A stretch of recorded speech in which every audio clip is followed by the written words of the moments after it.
373 feet in centimeters. First of all, we need to know the value of 1 foot in centimeters. It's always 1 foot equals 30.48 centimeters. Now we have to multiply 30.48 by 373.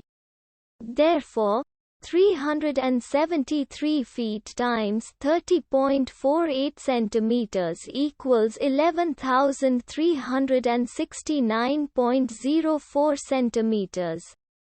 So, in other words, 373 feet equals 11,369.04 centimeters.